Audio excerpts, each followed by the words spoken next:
உயிரோடு தமிழோடு இணைந்திருக்கிறீர்கள். ILC தமிழ் உயிரோடு தமிழில் அன்பர்களே, அரசியல் கள நிகழ்ச்சியில் இணைந்திருக்கிறீர்கள். பிரித்தானிய விருது பொறியியல் ஆய்வாளர் அரசு அவர்கள் இணைந்திருக்கின்றார். வணக்கம் அரசு அவர்களே.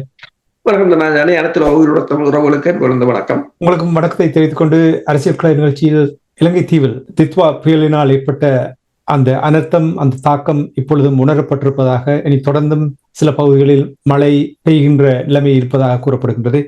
இந்த புயல் தொடர்பாக, அதனால் ஏற்பட்ட விளைவுகள் தொடர்பாக என்ன நிலைமை என்று கூறுவீர்களா? அனர்த்தம் தொடர்பான இழப்புகள் மெல்ல மெல்ல வெளிவந்து கொண்டிருக்கின்றன. ஆனால் இதை முற்றாக ஆய்வு செய்து தரும்படி இலங்கை அரசு உலக வங்கியிடம் கொடுத்திருக்கிறது. உலக வங்கியின் அறிக்கை வர இப்படி ஜனவரி மாதம் ஆகும் என்று பேசுகிறார்கள். இதுவரையில் 639 பேர் இறந்திருக்கிறார்கள்.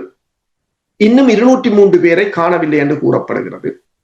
கிட்டத்தட்ட 2.3 மில்லியன், அதாவது 23 லட்சம் மக்கள் பாதிக்கப்பட்டிருக்கிறார்கள். அதில் 2,75,000 பேர் சிறுவர்கள். 5,000 வீடுகள் முற்றாக அழிந்திருக்கின்றன. 87,000 வீடுகள் பகுதியாக சேதமடைந்திருக்கின்றன. கிட்டத்தட்ட 159 பாடசாலைகளும் அழிவடைந்திருக்கின்றன. 1.1 மில்லியன் நிலம் நீரினால் சூழப்பட்டிருக்கிறது. கிட்டத்தட்ட 6 லட்சம் ஏக்கர் விவசாய நிலம் பாதிப்படைந்திருக்கின்றது. இதன் இப்ப நீங்க பாத்தீங்கன்னு சொன்னால் இதன் இழப்பு கிட்டத்தட்ட 6 தொடக்கம் 7 பில்லியன் டாலர்கள் என்று சொல்லப்படுகின்றது. கிட்டத்தட்ட இந்த நீங்கள் பாத்தீங்கன்னு சொன்னால் இந்த வீதிகள் 247 கிலோமீட்டர் வீதிகள் சேதமடைந்திருக்கின்றன. அதே போல அதனை திருத்துவதற்கு 190 பில்லியன் ரூபாய்கள் தேவை என்று சொல்லப்படுகிறது. அதே போல ரயில்வே தண்டவாளங்களிலும் 1/3 தான் பாவனையில் இருக்கின்றது. அதாவது இந்த விவசாயம் முற்றாக அழிந்து போகின்ற ஒரு நிலை, முற்றாக அழிக்கப்பட்ட ஒரு நிலையாகத்தான் இருக்கின்றது. ஏனென்றால் குளங்கள்ல 1777 குளங்கள் சேதமடைந்திருக்கின்றன. 483 டேம்கள் சேதமடைந்திருக்கின்றன. 1936 கால்வாய்கள், 328 விவசாய பாதைகள் என்று சொல்கிறோம். இந்த முறை இந்த பெரும்போகம், மகாவலி பெரும்போகம் கூட செய்ய முடியாது, காலம் தப்பிவிட்டது என்று கூறுகிறார்கள். இப்ப தொடர்ச்சியாக ஒரு அரிசி தட்டுப்பாடு, உணவு தட்டுப்பாடு ஏற்படக்கூடிய ஒரு நிலையாகத்தான் இருக்கிறது. புத்தளம் பகுதியில 600 இறால் பண்ணைகள் அழிவடைந்திருப்பதாக கூறப்படுகிறது. பெருமளவான முதலீடுகள், இப்ப இறால் பண்ணை பலர் வெளிநாடுகளில் இருந்து கூட கொண்டு போய் முதலீடுகளை செய்தார்கள். இப்ப நாங்கள் முதல்ல பல தடவைகள் இதை சொல்லி இருந்தோம். என்னென்றால் ஒரு இன்ஃப்ராஸ்ட்ரக்சர் அதாவது உட்கட்டுமானம் ஒழுங்காக இல்லாத ஒரு தேசத்தில நீங்கள் கொண்டு போய் உங்கள் காசை போட முடியாது. அதை போட்டால் அது அவர்களின் பொறுப்பு தான், அது இல்லாமல் போகும்போது. அவ்வாறுதான் இப்ப பாத்தீங்கன்னு சொன்னால் சில சமயங்களில் இப்ப உள்ளூர்ல இருப்பவர்களுக்கு கூட கொம்பன்சேஷன் கொஞ்சமாக கிடைக்கலாம். வெளிநாடுகள் இருப்பவர்களுக்கு கொம்பன்சேஷன் கிடைக்காது. அவ்வளவு காசும் போனதுதான். இப்ப இலங்கை அரசு அவசரமாக பெருமளவான நிதியை கொம்பன்சேஷன் என்று அறிவித்திருக்கிறார்கள். ஆனால் அதை செய்ய முடியாது என்று அங்கிருந்து பேசுகின்ற பல்கலைக்கழகங்களின் பொருளியல் விரிவுரையாளர்கள், பேராசிரியர்கள் கூறுகிறார்கள். என்னென்றால் இலங்கையின் அந்த நிதி நிலைமை அதுக்கு இடம் கொடுக்காது. ஏற்கனவே இலங்கையின் மொத்த செலவில் 44% வட்டி காசு கட்டுகிறார்கள். முதலையும் சேர்த்து கட்டுறதாக இருந்தால் 60% முதலாகத்தான் கட்டுகிறார்கள். அப்ப இந்த நிலைமையில இந்த மானியங்களை எங்கிருந்து கொடுக்க போகிறார்கள் என்றும் தெரியாது. இப்ப முன்னைய காலத்தை போல வெளிநாடுகளும் எதுவும் அள்ளி கொடுக்கவில்லை. ஐரோப்பிய ஒன்றியம் 27 நாடுகள் சேர்ந்து 2 மில்லியன் டாலர்களை தான் கொடுத்திருக்கிறார்கள். ஆஸ்திரேலியா 1 மில்லியன், பிறகு அதை 2 மில்லியன் ஆக்கி இருக்கிறார்கள். ஆனால் உக்ரைனுக்கு 93 மில்லியனை கொடுத்திருக்கிறார்கள். இப்ப ஏனைய எல்லா நாடுகளும் இவ்வாறான ஒரு நிலைதான். சீனா பெருமளவில் மௌனமாகத்தான் இருக்கின்றது. ஜப்பானும் பெருமளவில் இதில் பங்கு பெற்றவர்கள் ஒரு உணவுகளை அனுப்புகிறார்கள், மருத்துவ முகாம்களை நடத்துகிறார்கள், அவ்வாறுதான் செய்கிறார்களே தவிர பெருமடப்பில் அந்த ஆழிப்பேரலையின் போது கொடுக்கப்பட்டது போல கூட கொடுக்கவில்லை. அதை விட குறைவாகத்தான் கொடுக்கிறார்கள். இப்ப இலங்கை அரசு எதிர்பார்த்த அளவுக்கு உதவிகளும் வராது என்ற போது அந்த மக்கள் ஒரு மிகப்பெரிய ஒரு நெருக்கடியை இன்னும் ஒரு சில மாதங்களுக்கு இந்த நெருக்கடிகள் ஆரம்பிக்கலாம் என்றுதான் கூறப்படுகின்றது. இதே நேரத்தில் இப்ப தெற்கிழங்கையில் இருக்கின்றவர்கள் கூறுகிறார்கள் அனுரகுமார திசாநாயக்காவுடைய நகர்வு, அதாவது இழப்பீடு தொடர்பாக ஓரளவுக்கு திருப்திப்படுவதாக கூறுகிறார்கள். வடக்கு கிழக்கில் அவ்வாறான நிலைமை இல்லை என்பதைத்தான் இதுவரையில் கூறியிருக்கிறார்கள். அது தொடர்பாக நீங்கள் என்ன பார்க்கிறீர்கள்? வடக்கு கிழக்கில் இருக்கிற அதிகாரிகள பிரச்சனை இது இப்ப நேற்றில்லை. இந்திய ராணுவம் வந்த போது இந்தியா கொடுத்த உதவிகள், இந்தியா ராணுவத்தின் போர் நடவடிக்கையால் பாதிக்கப்பட்ட மக்களுக்கு, வீடுகள் அழிந்த மக்களுக்கு, அதுவும் எத்தனையோ போராட்டங்களுக்கு பிறகு இந்தியா கொடுத்த பணத்தை கொடுக்கும் போது கூட கிராம சேவையாளர், எனது கிராமத்துல கூட எத்தனையோ பேர் அந்த கிராம சேவையாளருடன் போராடித்தான் பெற்றார்கள் என்று அவர் தண்ட வீட்டு காசை விட மோசமாகத்தான் அதை பாவித்தார் கொடுப்பார். ஏனோ தெரியாது, எங்களுக்கு அப்படி ஒரு சாபக்கேடு எங்களுடைய இனத்துக்கு. அவ்வளவு காசை மிச்சப்படுத்தி திருப்பி இந்தியாவுக்கும் அல்லது இலங்கைக்கும் அனுப்புவதில் அவர்களுக்கு ஒரு சந்தோஷம். அது ஏதோ ஒரு சந்தோஷம், ஏதோ ஒரு சிற்றின்பம். ஏனென்றால் இன்னொரு ஏழையை நாங்கள் வதைத்து விட்டோம் என்பதில் அவர்களுக்கு ஒரு அலாதியான பிரியம் என்று நான் நினைக்கிறேன். இது இன்று நேற்றல்ல, நான் 87ஆம் ஆண்டு நான் சந்திச்சதிலிருந்து நான் இங்க சொல்லிக் கொண்டு வரேன். இப்ப நீங்க பாத்தீங்கன்னு சொன்னால் இந்த கிராம சபை நகர சபையில இருந்து திரும்பி போற காசு எல்லாம் இப்படித்தான். என்னண்டா பஞ்சம், அந்த அவருக்கு செலவழிக்கிறதோ, இந்த கிராமத்துக்கு செலவழிக்கிறதோ, அந்த கிராமத்துக்கு கொடுக்கிறதோ ஒன்று ஒரு பஞ்சத்துல திருப்பி அனுப்பப்படுறது, தன் இனத்தையே வஞ்சிக்கிறது. அதே போலதான் சிங்களவர்கள் அப்படி அல்ல, அத்தனை காசையும் மக்களுக்கு கொடுத்து விடுகிறார்கள். இன்னும் வடக்கில் இருந்து போற காசையும் தேடி எடுத்து கொடுத்து விடுகிறார்கள். தங்கள் மக்கள் என்று பார்க்கிறார்கள். இங்கு அப்படி இல்லை. அப்ப அதுதான் பிரச்சனை. இப்ப நீங்கள் சொன்னது சரி, தென்னிலங்கையில அந்த பிரச்சனை இருக்கையில வடக்கில உழவு பிரச்சனை இருக்குன்னு சொன்னால், இந்த முந்தினால் கூடிய ஒரு கடிதம் பார்த்தேன். ஒரு பிள்ளை, பாடசாலை பிள்ளை எழுதி இருக்கிறது. அந்த தங்கள் ஊர் விதானையார் உண்மையில பாதிக்கப்பட்ட அந்த வீட்டுக்கு கூட காசு கொடுப்பதற்கு அவர், அதை பதிவதற்கு, இன்னும் காசு கொடுக்கவில்லை, பதிவதற்கு கூட அவர் விரும்புகிறார் இல்லை என்று அது ஒரு கடிதத்தை எழுதி போட்டிருக்கிறது. தான் யாருக்காவது அதை முறையீடு செய்யலாமோ என்று சொல்லி. இப்படியான நிலைமையாகத்தான் இருக்கின்றது. ஆனால் இன்னொரு பிரச்சனை என்னவென்று சொன்னால், சேதமடைந்ததை நீங்கள் பார்த்தீங்கன்னு சொன்னால், அன்றைக்கு ஒருவர் கதைக்கும் போது சொன்னார், கிட்டத்தட்ட 12 லட்சம் ரூபாய் சேதம், வீடுகள் அதுகள் எல்லாம் வாங்கி கொடுத்தது, இங்கிருந்து வாங்கி கொடுத்ததுகள், மாடுகள் வாங்கி கொடுத்திருக்கின. அதை அந்த மாட்டை வச்சு பேருந்து 4-5 மாடுகள் அதுல பெருகி அதை வச்சு அவர்கள் நல்லாத்தான் வாழ்ந்து கொண்டிருந்தார்கள். இப்போது எல்லாம் மாடுகள் எல்லாம் போயிட்டு. ஆனால் 12 லட்சமும் அரசாங்கம் உடனே கொடுக்காது. ஒரு 50,000 25,000 முதல் கொடுக்கும். அதுக்கு பிறகு என்ன செய்யறேன்னு அவைகளுக்கும் தெரியாது. இவ்வளவுக்கும் எல்லாருக்கும் 50 லட்சம் 1 லட்சம் 1 கோடி என்று அரசாங்கம் கொடுத்திருந்தா அரசாங்கத்தை காசும் இல்லை. அவர்கள் சும்மா சொல்லி விட்டார்கள். என்று சொன்னால் முதலில் இவர்களுக்கு ஒரு பிரச்சனை இருந்தது. இந்த இழப்புகளுக்கு இவர்களும் ஒரு காரணமாக புறக்கணித்தது, இந்த எச்சரிக்கைகளை புறக்கணித்தது. அதை அமுக்குவதற்காக மக்கள் அது பெரிய பூதாகாரமா வெடிக்க முதல் என்றால் எதிர்கட்சிகள் அதை கொண்டு வர முதல் இந்த காம்பன்சேஷனை பெருசா ஆரம்பிச்சு விட்டா எதிர்கட்சிகளின் வாயால் மூடிடும். அதை அப்படித்தான் செய்தவர்கள். எதிர்கட்சியின் வாயை மூடுவதற்காக கடகடன் அறிவிச்சு விட்டார்கள். 25,000 வீட்டை 3 மாதத்துக்கு வேலைக்கு போகாத ஆட்களுக்கு 25,000 30,000 15,000 ஆரம்பிச்சு விட்டார். ஆனால் எங்க இருந்து கொடுக்குறதுன்றதான் பிரச்சனை இப்ப. அப்ப அதுக்கு இவர்கள் யோசிச்சார்கள் என்றால் வெளிநாடுகள் அள்ளித்தரும், புலம்பெயர் தேசத்தில் அள்ளித்தருவார்கள் மக்கள். ஆனா புலம்பெயர் தேசத்துல இப்ப அதுதான் முந்தினால் ஒருவர் கதைக்கும் போது கூறினார், அனுரகுமார திசாநாயக்காவை போற்றி புகழ்ந்து பாடுறவன் கூட ஒரு 10 ரூபா கொடுக்க மாட்டான், சும்மா பாடி போட்டு போவான், அவ்வளவுதான். ஏன்னா மற்ற மக்களிட்டும் அவ்வளவு ஒரு பிரச்சனை இங்க இருக்கிற நீங்கள் பார்க்கலாம். எல்லா இடமுமே இந்த பொருளாதார பிரச்சனை மிகப்பெரிய ஒரு சிக்கலாக மாறிக்கொண்டிருக்கின்றது. அப்ப இலங்கை அரசுக்கு தற்போதைக்கு இதன் விளைவுகள் இன்னும் ஒரு சில மாதங்களில் இந்த இலங்கை அரசுக்கு மிகப்பெரிய ஒரு நெருக்கடியாகத்தான். உடனடியாக இந்த விளைவுகள் தெரியாது, எவ்வளவு காலம் எடுக்கும்? இப்ப வயல் விவசாயங்கள் பாதிக்கப்பட்டிருக்கின்றன, அதுதானே ஒரு முக்கியமான வருமானம் இலங்கை தீவில். இது பாதிக்கப்பட்டால் எவ்வளவு காலம் எடுக்கும் இதனுடைய விளைவை மக்கள் உணர்வதற்கு? கிட்டத்தட்ட இந்த கட்டுமானங்களை கட்டியமைக்கவே 4-5 வருடங்கள் எடுக்கும் என்று சொல்கிறார்கள். விவசாயம் இப்போதைக்கு சரி வராது. என்றால் இந்த பெரும்போகம் என்ற மகாவலி பெரும்போகமும் தப்பி விட்டது என்று சொல்கிறார்கள். இனிமேல் விதைத்தால் நோய்கள் வரும் என்றுதான் சொல்கிறார்கள் பயிர்களுக்கு. அப்ப நீ விதைக்கவும் இயலாது. அடுத்ததாக சேமித்து வைத்திருந்த நெல்லுகளும் அடிபட்டு போய்விட்டது எல்லாம். குளங்கள் கிட்டத்தட்ட 1800 குளங்கள் சேதம் என்றால் அவ்வளத்தையும் கட்டி அமைச்சு திருப்பி கொண்டு வாரதுன்றது நடக்கக்கூடிய காரியம் இல்லை. அன்னைக்கு இலங்கை அரசாங்க அதிகாரி ஒருத்தர் சொன்னார், இதுவரையில் 2000 மில்லியன் எங்களுக்கு கிடைச்சிட்டு. அப்ப பார்த்தா 2 பில்லியன். அதை பிரிச்சு பார்த்தா 6 மில்லியன் தான் வரும் காசு, மில்லியன் டாலர். ஆனால் ரயில்வே தண்டவாளத்துக்கு ஏற்பட்ட செலவு மட்டும் 600 மில்லியன் டாலர். கிட்டத்தட்ட 100 மடங்கு குறைவான காசு தான் உங்களுக்கு கிடைச்சே இருக்கு தண்டவாளத்தை திருத்துறதுக்கு. ஆனா மிச்சத்தை யோசிச்சு பாருங்க, மிச்சதுகளை. அடுத்தது 30 லட்சம் கோழி இறந்திருக்கு, ஆடு மாடுகள் வாழ்வாதாரம் போயிட்டு எல்லாரும் நடுத்தரவில் நிற்க வேண்டிய ஒரு நிலையாகத்தான் இருக்குது. இது ஒரு சேதம், மிகப்பெரிய ஒரு சேதம். இப்ப சுனாமியை விட இது ஒரு கடும் சேதம்.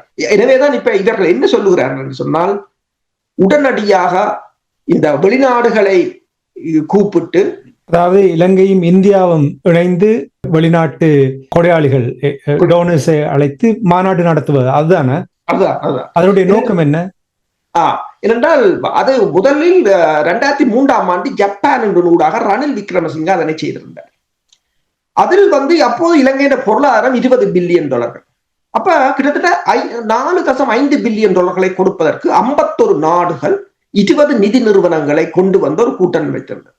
அதில் அவர்கள் சொன்னது என்னன்னா, தமிழர்களையும் கொண்டு போய், விடுதலை புலிகளையும் கொண்டு போய், நாங்கள் எல்லோரும் சமாதானமாக வந்திருக்கின்றோம், சமாதானம் வந்துவிட்டது, பேச்சுவார்த்தை நடக்கின்றது, இனப்பிரச்சனை தீரப்போகிறது, இதை தாருங்கள் என்றால் இலங்கையின் ஜிடிபி 20% அப்ப அந்த காசு மிகப்பெரிய ஒரு காசு.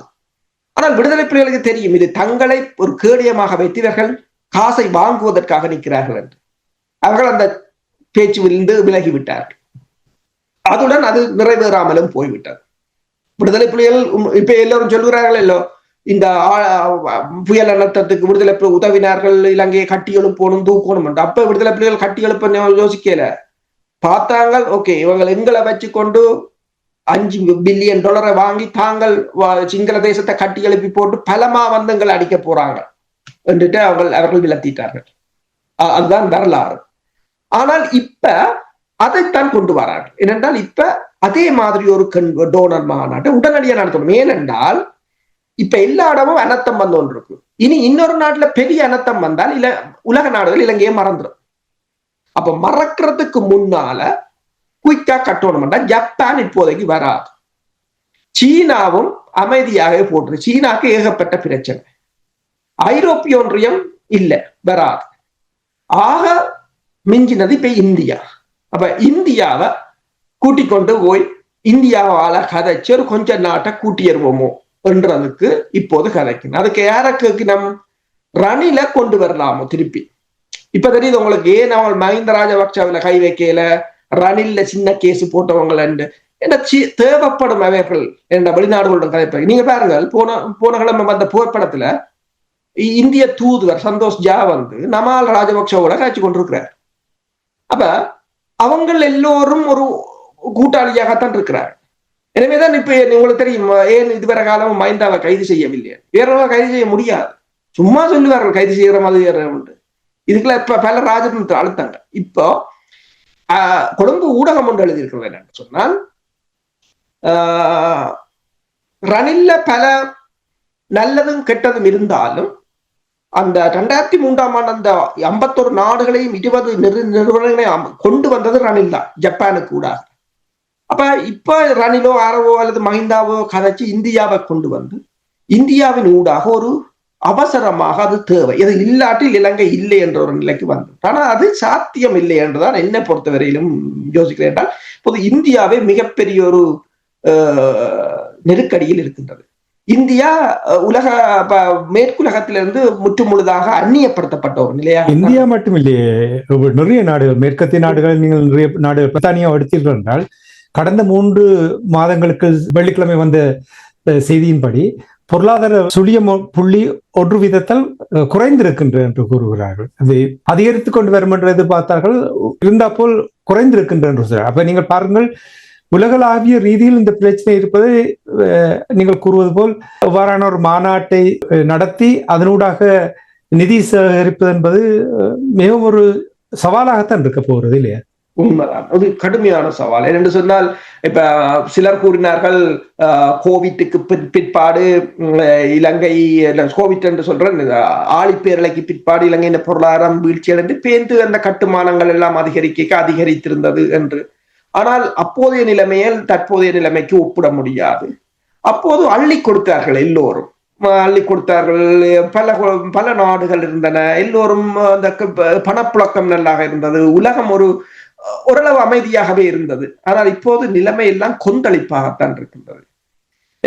பங்கு சந்தை எடுத்தாலும் அல்லது எரிபொருள் விநியோகமாக எடுத்தாலும் சப்ளை செயினாக எடுத்தாலும் எல்லாம் உடைஞ்சு விழுகிற நிலையில் இருக்கின்றது. இந்த நிலையில் இலங்கை இந்தியாவை கூட்டிக் கொண்டு போகுமானால் இன்னும் பேக்ஃபயர் ஆகுமே தவிர இதில் ஒன்றும் நடக்க போவதில்லை.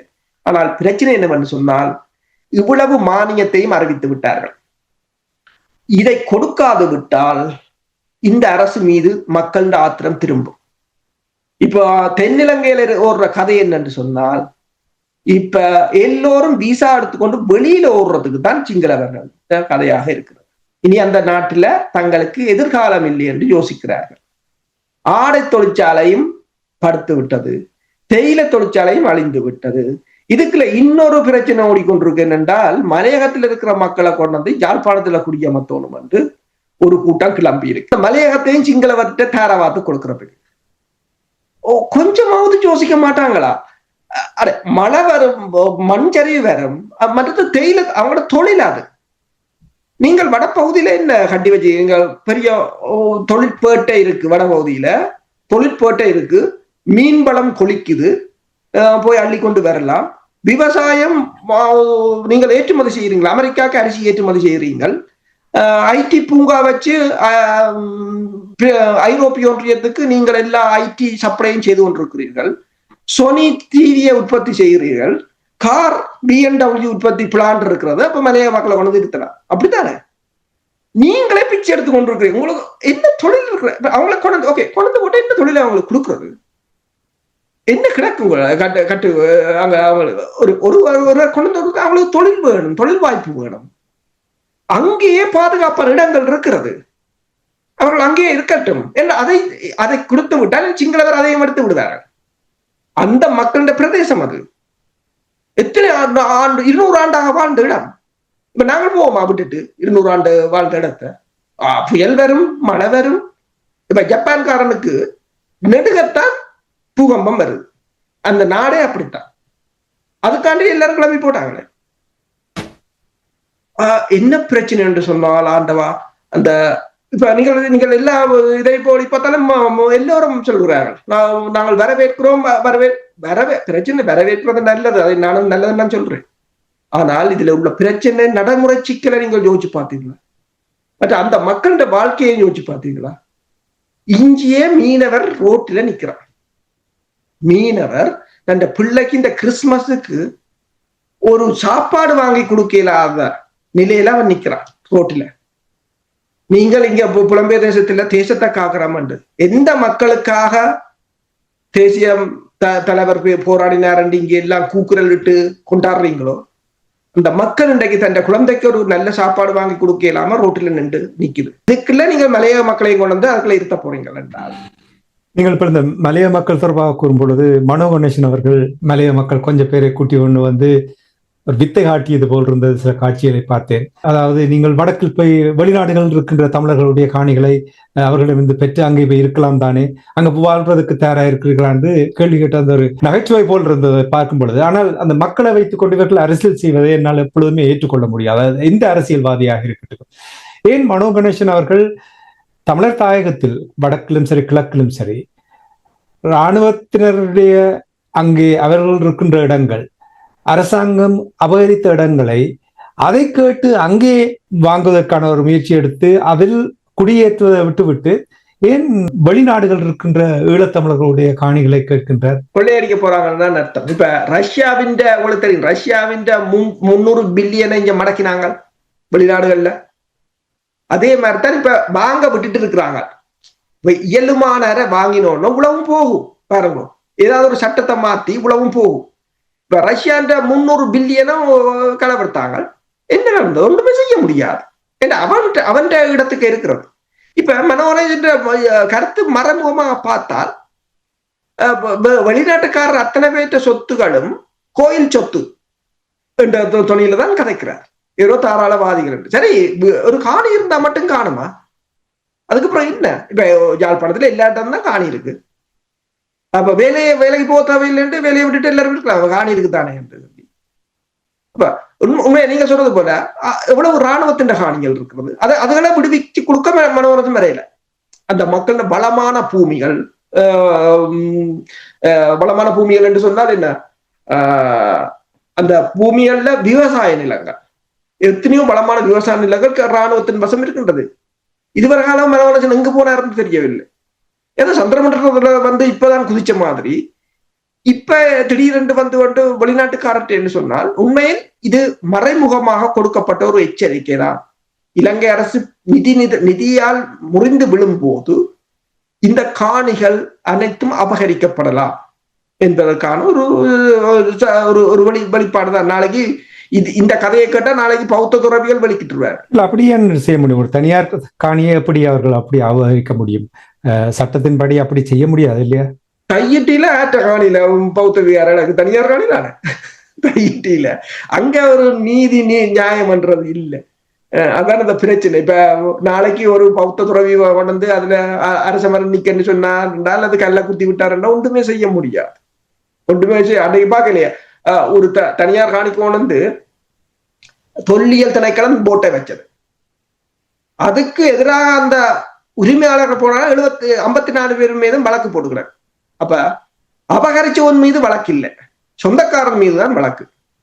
அப்ப நான் நினைக்கிறேன் வெளிநாட்டு புலம்பெயர் ஆக்கள்கிட்ட காணிகளை அவங்க எடுத்து போட்டு இவையில வழக்கு போட்டா இவைக்கு மேல வழக்கு போட்டு அதுக்கும் காசு கட்ட வேண்டி வரும்.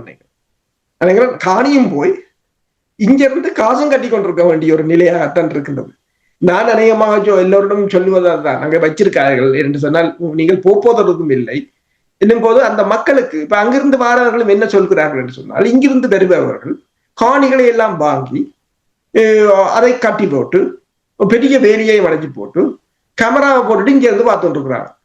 அங்க இருக்கிறவர்களுக்கு மலிவா காணி வாங்கி ஒரு தொழிலை செய்யவோ தங்களோட பிள்ளைகளுக்கு சீதனம் கொடுத்து கல்யாணம் கட்டவோ இயலாம கிடக்கு.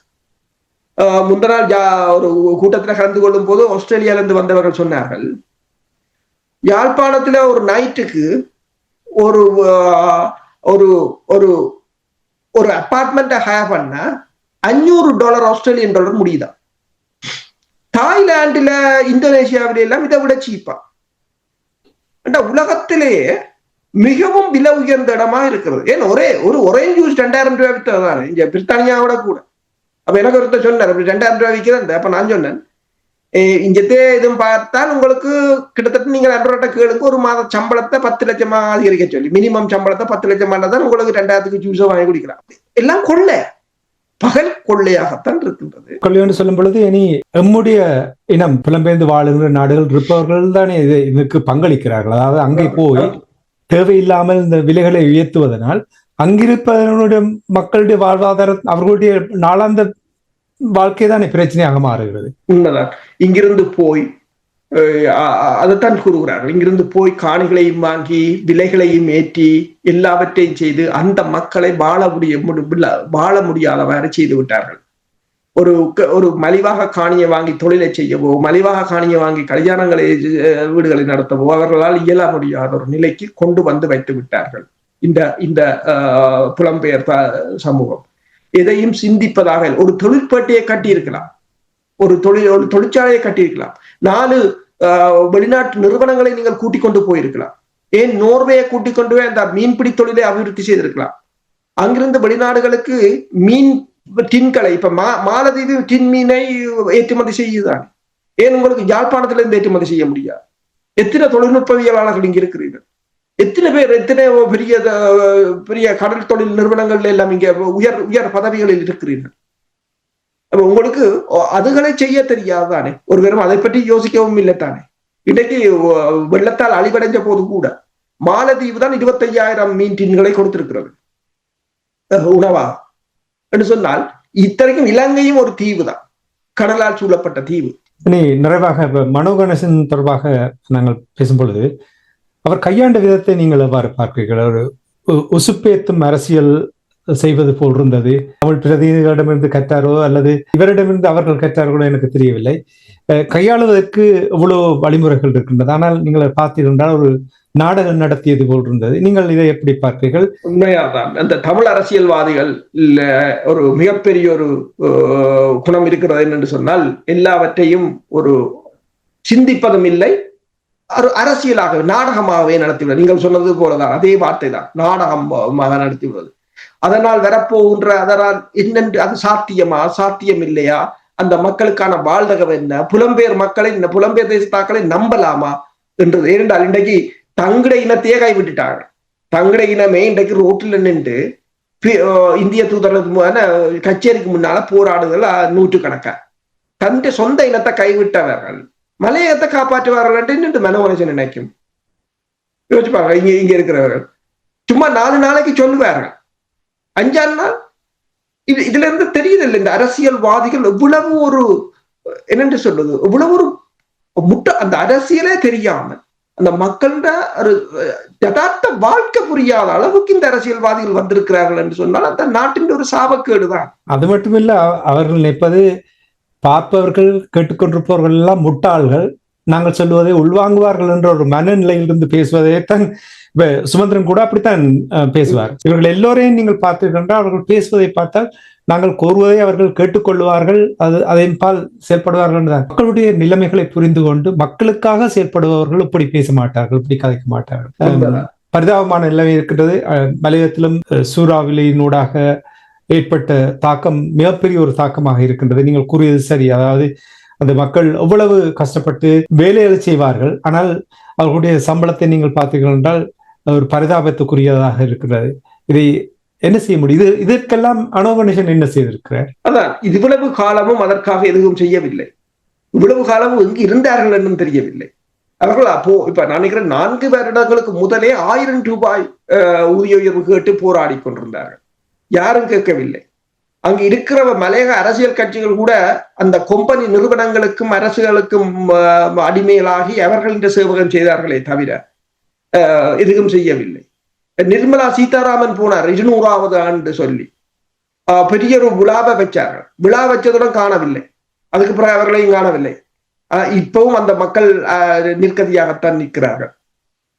இனி அவர்களை கொண்டு வந்து சும்மா வாய்க்கு வந்தபடி கொண்டு வந்து இங்கே இருக்கிறோம் அங்கே இருக்குகிறோம் என்று சொல்லி அந்த மக்களுடைய இப்போ இருக்கிற வாழ்க்கையும் அழிப்பதற்கான முயற்சிகளை தான் இதை பார்க்கலாம். நன்றி அசோக்லே. இன்றைய நிகழ்ச்சியில் இணைந்து இலங்கைக்கு உள்ள அரசியல் நிலைமைகளையும் தித்வா புயலினால் ஏற்பட்ட தாக்கம், அது எவ்வளவு அந்த மக்களை பாதிக்கும், அதிலிருந்து மீண்டு வருவதற்கு எவ்வளவு காலம் எடுக்கப் போகின்றோம் என்ற விடயங்களையும் இங்கே உயிரோடை தமிழ் உறவுகளோடு பகிர்ந்து கொண்டமைக்காக உயிரோடை தமிழ் அன்பர்கள் சார்பாக நன்றி கூறிக்கொண்டு மீண்டும் ஒரு நிகழ்ச்சி இணைந்திருப்போம். அதுவரைக்கும் நன்றி, வணக்கம். நன்றி, வணக்கம்.